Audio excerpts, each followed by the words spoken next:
The greatest damage to a brand is not complaint, it's perception. How do we see you? Complaint does not destroy a brand as much as we think. Perception does more harm than you can ever imagine. Do we perceive your brand as a brand that uses intimidation to manage criticism? Because this right here is what we're dealing with. So someone shares their experience about a product without mentioning name. You go ahead to call out yourself to say that's my product. You didn't stop there. You filed a lawsuit and went ahead to arrest her. The question is why? This was a pure case of intimidation. I'm not going to go into the legalities of it because a lot of lawyers have said a lot about it. I'm not going to go there. But let's look at it from the PR and branding angle.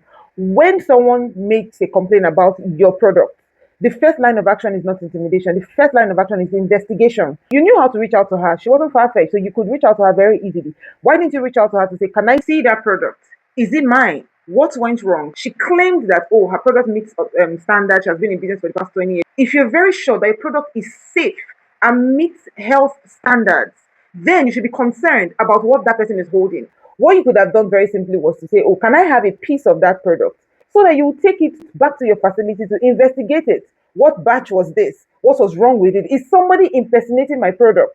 You investigate it and find out whether, oh, is she even telling the truth? Or is she lying? So if you find out after investigation that this person is just being problematic, or the person is trying to chase clout, or she was probably that bird was probably fresh and she made a mistake, you'd come out to make a claim from evidence from your investigation. You don't go outright to just file a lawsuit, arrest, intimidation because you feel like you're powerful. That's not how. The truth is, you may win this legal battle. It's possible that you're powerful enough to actually intimidate this person. But when you have won a legal battle against your customer, simply because they share their experience with your product, you're going to be known for a brand that if you are their customer, you're going to be intimidated. You may win the battle against your customer, but you have lost your customer. So some of us lose touch of why we're in business. Why we're in business? To make money, to get customers. So you shouldn't be caught fighting the people because of which you started a business. So I would like to advise business owners, if you have anger issues, if you are quick to get angry, you have some sort of pride in you, I think you should hire a legal officer that knows what they're doing and a branding expert that knows what they're doing as well. Because if this thing was properly thought through, I don't think it would have ended up like this. I think it would have ended up in such a way that conversations would have happened. This brand would have simply not even, first of all, calling out yourself was even a problem. But let's assume the customer mentioned your name. There could have been a way to go about this.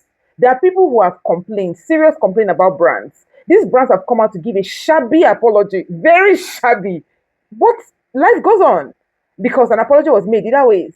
So brands that are trusted because they can take responsibility for their actions. Have you gone to comment section of banks?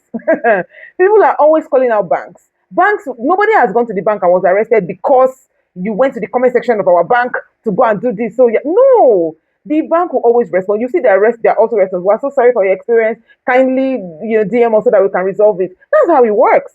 They're your customers. You do what you can to manage your customer as much as possible. So if a particular customer claims that your product is not safe, your duty is to investigate it, find out what's unsafe about it, and work on it. Before coming out to come and tell us that, oh, our brand meets up to standard, our brand is a responsible brand, work on the anything could have gone wrong. Your production team could be the problem. Somebody could be impersonating your brand. Just anything. This would have just been a perfect opportunity for quality control. It would have been a perfect opportunity for you to go back to the drawing board to actually know what's going on. It's possible that there's foul play going on in your factory. So it's easier, it would have been better to investigate and find out what really happened and work on your brand rather than just coming out to intimidate the cost. This is pure intimidation.